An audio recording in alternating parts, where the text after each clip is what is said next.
Hi there, and welcome to the Indie Pop Girl, the podcast where you will find music chat, new releases, hidden gems, and nostalgic deep dives. I am back with another episode, and this week I'll be discussing the highly anticipated new release, Man's Best Friend, by pop superstar Sabrina Carpenter. So it's time to have a bit of fun with some cheeky pop from Sabrina, so please join me and let's discover this brand new release together. Man's Best Friend is the 7th studio album by Sabrina Carpenter and was released on the 29th of August 2025 through Island Records. Sabrina co-produced the record with her regular collaborators, Jack Antonoff and John Ryan, and it is the follow-up to her previous album, Short and Sweet, which was released just over a year ago and was a huge success, critically and commercially. Sabrina won 2 Grammy Awards for her work on that record, so you could say that the hard work was finally paying off for her, and she also embarked on a huge tour to promote Short and Sweet, which was also very successful. I am not sure if Island Records are capitalising on that success and want to keep the momentum going, so I was a bit surprised when Sabrina made the announcement for her next record back in June. And talking about the announcement, when the artwork was revealed for Man's Best Friend, well, as you can imagine, it generated controversy. People voiced their opinions, and there was significant media attention across the board. It is definitely a bold, headline-grabbing image which sparked cultural debate. Some criticisms saw the image appealing to the male gaze, and I saw some articles and comments saying that the artwork is simply satire.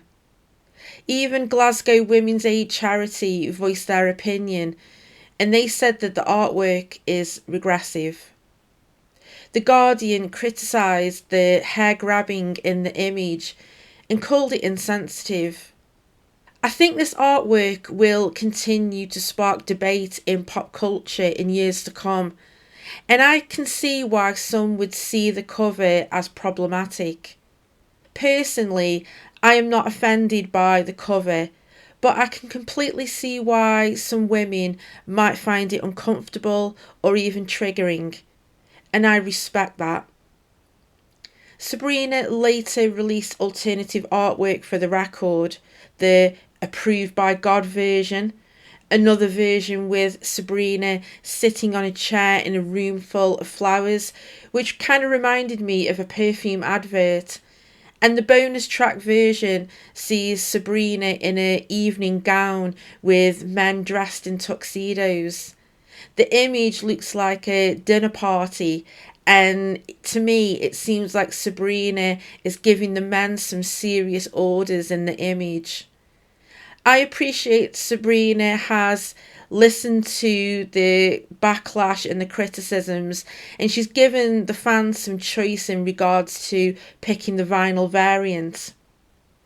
Maybe she should have picked one of the alternative covers as the main artwork in the first place, or even a shot of Sabrina cuddling the dog, similar to the image that is included on the vinyl insert. Sabrina must have known that the original image would cause an uproar. I am all for artists expressing their sexuality and pushing the boundaries. For example, in my Madonna episode covering the Erotica record, I explore this further. But now I have listened to Man's Best Friend, and this is completely my opinion. I just feel that the artwork and the tracks don't fully align with each other, and I will discuss my feelings further when I discuss the tracks. So let me start by saying this. I like Sabrina Carpenter. I think she has a great personality, and it's what pop music needs right now. I've enjoyed her music in the past, and she's become such a big voice in pop right now that you really can't ignore her. Part of why I've decided to review this record is because my podcast is about indie and pop, and I want to keep my finger on the pulse of what is happening in music today. Even if this album didn't completely work for me, I still think she's an artist worth paying attention to, and that's why I'm talking about it. My podcast isn't just about the praise. There will be records that don't fully land, and that's okay. It is about an honest discussion of music across genres, and I will always be respectful, good or bad.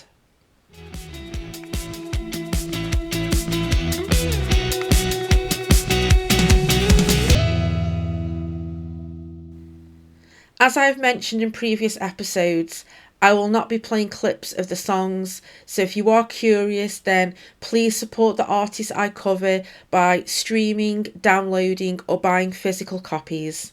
Thank you.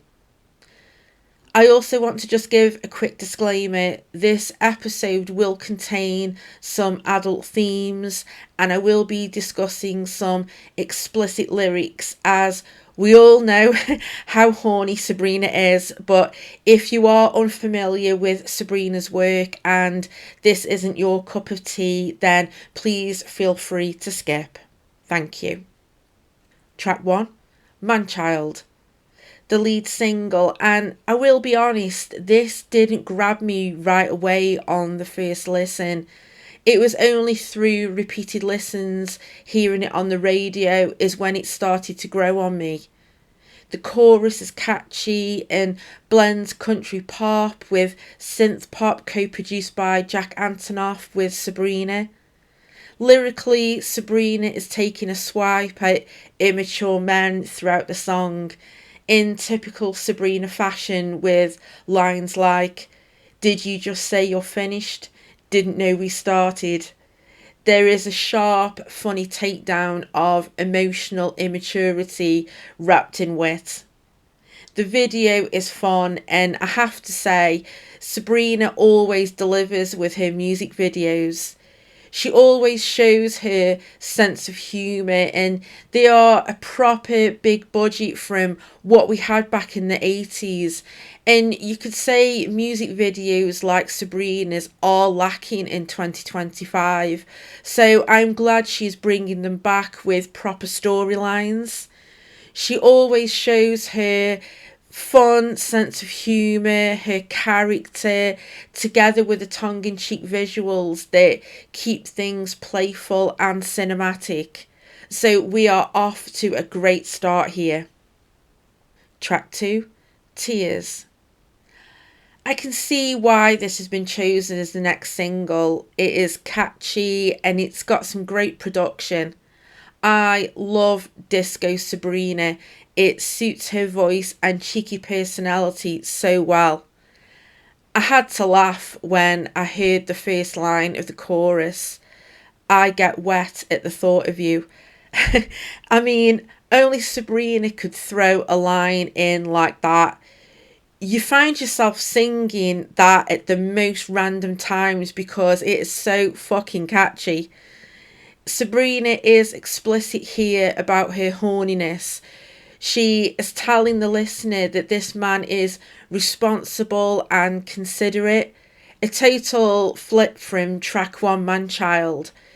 But here, Sabrina is getting extremely aroused by the ordinary, everyday tasks that this person is doing for her. In verse 1, she sings, "Baby, just do the dishes. I'll give you what you want. A little communication, yes, that's my ideal foreplay." Even the thought of assembling a chair from IKEA is enough to get Sabrina going. The "tears run down my thighs" line is a clever play on words. You usually hear in a song, "tears run down my eyes" or "face," but Sabrina is taking this to the next level. You would think that a song called Tears would be about her crying or feeling hurt, but in the chorus, It's obvious that Sabrina is climaxing to the thought of all this dishwashing and IKEA assembling. It is funny hearing these lyrics with such a fun, upbeat disco production. But this is what Sabrina does so well, like Bedchem and Juno from Short and Sweet.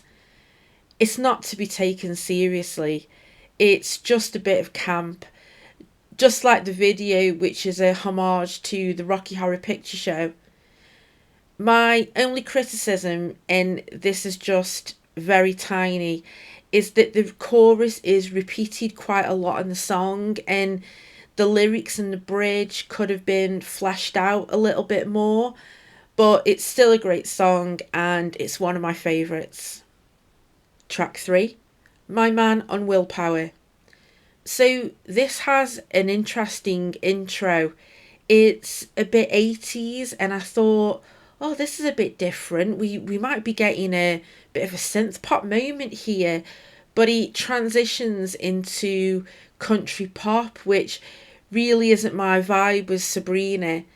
The song does get better as it progresses, and I don't hate it, it's just not my favourite on the first listen. I may need more time with this song, and I will give it some more listens to see if it clicks. I did like the lyrics here and Sabrina's storytelling, especially in verse 2. He's busy, he's working, he doesn't have time for me. My slutty pyjamas not tempting him in the least. What in the fucked up romantic dark comedy is this nightmare lately? And also, I really did enjoy Sabrina's vocals on this track.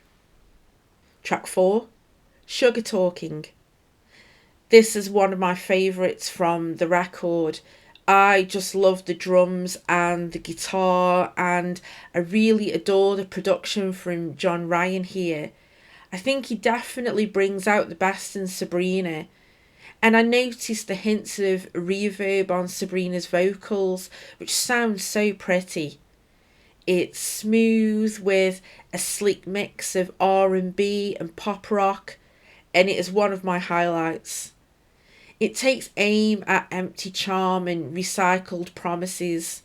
With sharp humour and sass, Sabrina calls out a partner whose smooth words and flashy gestures, like flowers that quickly wilt, don't match their actions, demanding authenticity instead. The chorus delivers a cheeky ultimatum. Put your loving where your mouth is. Your sugar talking isn't working tonight. Capturing both her frustration and confidence. Blending witty lyrics with polished production, the track stands out as a playful yet empowering anthem about setting boundaries and refusing to settle for hollow affection. She calls out how recycled promises no longer mean anything, ending with another cheeky ultimatum. Get your sorry ass to mine. Track 5, We Almost Broke Up Again Last Night. Sabrina captures the messy cycle of a turbulent relationship here, where passion and conflict keep looping back on each other. Lyrically, it's candid and raw, with the chorus laying it bare. All the I love yous and I'm sorries were said. We had our sex and then we made amends. Then we almost broke up again last night. The production builds slowly, layering strings, harmonies, and even a fuzzed out guitar solo, giving the song a dramatic, almost cinematic intensity. It's very much about honesty, vulnerability, and the exhaustion of love that keeps teetering on the edge. Even though the track has emotional depth, and I can see why this would resonate with fans who connect to it, honestly, it wasn't really my favourite on the album. The slower pacing and ornate arrangement didn't draw me in the same way as some of the sharper, more playful tracks. That said, I admire Sabrina for putting such an unfiltered vulnerability into her music. It's a bold, creative choice that clearly means a lot to many listeners. I really liked her lyrics here, but I'm not really a fan of the Jack Antonoff production. I think John Ryan would have sprinkled a little bit of flavour into the instrumentation and the production, but I am not bashing the track at all. Track 6, Nobody's Son. This track leans into a light melodic pop style with a gentle, almost whimsical quality. Lyrically, it explores the themes of independence and identity, with Sabrina affirming her sense of self outside of relationships or expectations. The production is polished, pairing breezy instrumentation with a sweet sing-song delivery that makes it one of the more playful, upbeat cuts on the album. Although I can appreciate the message and see why fans enjoy its charm, Nobody's Son just isn't for me. The light feel makes it just a little too twee in my ears, and at times it reminds me of a theme tune to a cheesy TV show. Personally, I prefer Sabrina in her disco mode, such as Tears, or pop rock lane, such as Taste or Juno, where her sound feels sharper and more dynamic. Still, I can understand why this softer style appeals to listeners who love her versatility, but it's just simply not the track I'd go back to. I really like the lyrics in the bridge. He sure fucked me up. And yes, I'm talking about your baby. That boy is corrupt. Get PTSD on the daily. I think this links into Manchild, where Sabrina says, I choose to blame your mom. So I think in this track, Sabrina is just telling it like it is to the parents. But with cutting lyrics like this, and it is juxtaposed with such a sing-song chorus and twee production, just doesn't land for me sonically. A sound something similar to Don't Smile from Short and Sweet I think would have worked better for me. Track 7, Never Getting Laid. I really enjoyed the smooth production on this track, and is one of Sabrina's cheekiest and most playful moments on the album. It's a bright tongue-in-cheek pop song where she pokes fun at the everyday frustrations and ironic twists of modern dating. Lyrically, it mixes the self-deprecating humour with quick-fire wit, turning the topic of bad luck in love and in the bedroom into something both relatable and entertaining. The production leans on upbeat, bouncy instrumentation, keeping the mood light even as the lyrics push into risque territory. I noticed the lyrics in the outro. She mentions the end of the rainbow. I think this line can definitely be read as a cheeky nod to Irish folklore. For example, leprechauns, pots of gold, etc., which naturally makes people connect it to her ex Barry being Irish. Of course, she hasn't confirmed it's about him, and she's known for sprinkling clever references that could apply broadly, not just to one person. So it works both as a sly wink for listeners who like digging into her personal life, and as a universal metaphor for chasing illusions and ending up empty-handed. Track 8, When Did You Get Hot? I felt that this track blended a trip-hop vibe, which I've not heard Sabrina explore before, but experimenting with her sound is something that I welcome. It reminded me of Madonna's smooth transition into R&B in the 90s with her Bedtime Stories record. It's fun and catchy, and it works for me sonically and lyrically. This track is a playful, flirty pop song that captures the surprise of seeing someone you've known for a long time in a completely new light. Lyrically, it's about the sudden shift when a friend or familiar face suddenly becomes attractive, sparking unexpected feelings. The chorus leans into the humour and bewilderment of that realisation, almost like a double take set to the music. Musically, it's bright and catchy, with a polished pop production that keeps things breezy and fun. Sabrina's delivery is teasing and light-hearted, giving the song a cheeky, conversational feel rather than a heavy or serious one. It stands out as one of the album's more carefree moments, and this R&B vibe suits Sabrina so much. The co-production from Sabrina, Jack and John here is one of the album's highlights for me. Track 9, Go Go Juice. I'm sorry guys, but this track just didn't work for me. I've given it a few listens now and it just isn't clicking. Go Go Juice dives into a playful, high energy country pop sound. While the lyrics are witty and entertaining, the heavy country twang just isn't my style. For me, the production feels a little messy and full on in a way that doesn't quite click. That said, I know many listeners love when Sabrina experiments with different genres, and I admire that boldness.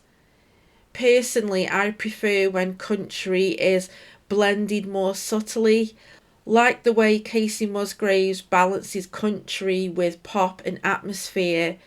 Her approach works beautifully for me. So even though Go Go Juice isn't a track I'll revisit, I can absolutely see the appeal for fans who enjoy Sabrina's more playful, genre-bending side. Track 10, Don't Worry, I'll Make You Worry. This is more like it, yes. This track blends just the right touch of country with shimmering synths, creating a sound that feels both grounded and atmospheric. The result is a rich, textured pop moment that balances playful twang with a sleek, modern edge. Lyrically, it carries a bittersweet quality, with Sabrina delivering lines that are tinged with melancholy, even as the production keeps the song moving. The fusion here is what makes it stand out. The country influence is present, but never overpowering, softened and elevated by those glowing synth layers and pretty production. There is flavour here with some gorgeous vocals from Sabrina. I have seen a mixed response to this track online and with music reactions, but this is just proof that music is subjective and we all can't vibe with the same things. It's just not going to happen. Don't Smile was a highlight from Short and Sweet for me. I just loved the laid back, smooth, late night vibe in that track, and I feel that this could be the sequel sonically. For listeners who enjoy Sabrina's more layered, emotionally nuanced side, this song is a real highlight. Track 11, House Tour. Okay, this is what the record needs. Let's go. This is upbeat. It's got a late 80s, early 90s vibe, very reminiscent of Janet Jackson and Paula Abdul. It bounces along with a new jack swing groove, full of retro-leaning beats and light-hearted charm.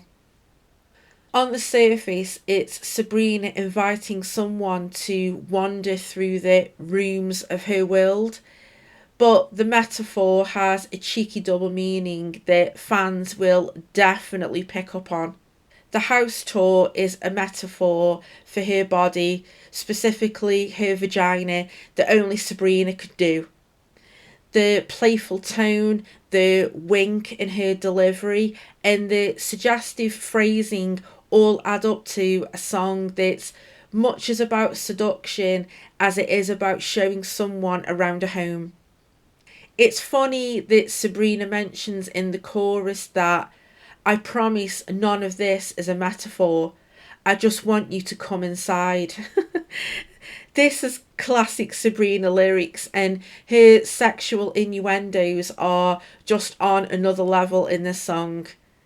I love the cheekiness later when Sabrina says again, I just want you to come inside, but adds, but never enter through the back door. I did actually laugh out loud listening to this track for the first time. This level of crass in the lyrics might not be for everyone, and honestly, sexual lyrics don't bother me in the slightest. If you are familiar with Janet Jackson's infamous sex songs, they seriously make you blush, and Janet is committed on bringing the sexual energy with romantic love or lust. Sabrina is not meant to be taken seriously. What makes it work is the balance. The innuendo never feels heavy handed. Instead, it's wrapped in a bright, bouncy production and delivered with Sabrina's trademark mischievousness. It's a clever, humorous moment that shows off her playful side and adds a dose of risque charm to the album without losing its breezy, feel good energy. This has got so much flavour, and this is what pop needs in 2025. And the co-production by Jack Antonoff instantly reminded me of the new Doja Cat song. Track 12, Goodbye. I think I need more time with this track. It didn't fully grab me at all on the first listen, and although I appreciate the ABBA influence, Sabrina taps into the country again, and I don't think this song is for me. I found myself missing the proper disco sparkle and the pop rock edge that Sabrina pulls off so well on Short and Sweet. I love the sonics of Taste and Juno and the production, and I feel this is missing from Man's Best Friend. I will give this track another listen to see if my feelings have changed, but there are other songs on the album that I enjoy more, but I can see why fans will still connect with this song and as an album as a whole.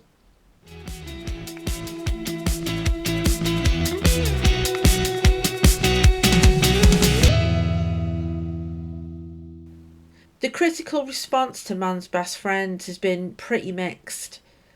Some reviewers have praised Sabrina's personality and the camp fun in tracks like Tears and House Tour, while others have pointed out the same things I've been saying in this episode, that parts of the record feel a little bit rushed or underdeveloped compared to Short and Sweet. So it's clear that I'm not alone in feeling a little bit conflicted about this album. The funny thing about the record is that the cover promised one thing and the songs delivered another. The cover sparked headlines, debates, and strong reactions. Personally, the image doesn't bother me, like I said before, but I absolutely respect that some women might feel differently. Either way, it made a statement. The music, though, in my opinion, doesn't live up to that statement.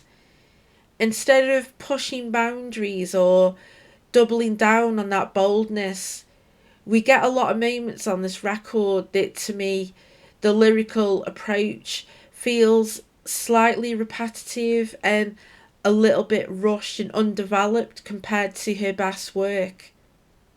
I just don't think that the cover art and some of the tracks fully align. And while I usually enjoy Sabrina's cheeky personality shining through her lyrics, this time I wanted more dimension, more grit to balance out the playfulness. I would love for Sabrina to be more vulnerable, bring back the themes from Emails I Can't Send, have some more melancholy present, and maybe take more risks sonically. If she wants to continue with the sexually explicit songs, that is absolutely fine. But give us some grit. Give us some sexual tension and atmosphere. I think that would be amazing. Don't be afraid to go a bit darker. And I think that would really shock and surprise so many people and fans.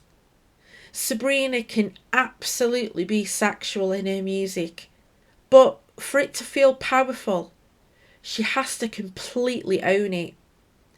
If she likes being submissive, then say that outright. Speak your truth. And that would be more empowering than dancing around it. I think next time a proper break between albums would really work, as I feel some of the album feels a little bit rushed. I am not a Jack Antonoff hater at all. I actually enjoy a lot of his work with Lana, Lord and Taylor, but I feel Sabrina would benefit from having a Jack-free production in the future. Maybe having a record fully produced by John Ryan or Dan Nigro, Greg Kurstin would bring so much flavour into her music. It's not that Jack and Sabrina don't work at all. I just think fresh collaborators could bring out a new side to her. One thing that stood out to me on the Addison Rae record was the amount of cohesion and diverse sounds into her production, and I really think that would work for Sabrina going forward. For me, Man's Best Friend didn't fully deliver on its promise, but I'm still rooting for Sabrina. She's too interesting a figure in pop to ignore, and I am so excited to see what she does next. Thank you so much for tuning into this episode. Please follow me on Instagram, Facebook and Threads at The Indie Pop Girl. If you've enjoyed this episode, I'd love it if you could follow and share, as it helps other music lovers to find the show. I'm also on YouTube. You can find me at The Indie Pop Girl Podcast, and I'll be grateful if you could subscribe, as I'm creating content, shorts and posting teasers for upcoming episodes. I've recently made the brave move to join TikTok, and I'm working hard to create some good content for you. You can find me on TikTok at The Indie Pop Girl Podcast if you want to give me a follow.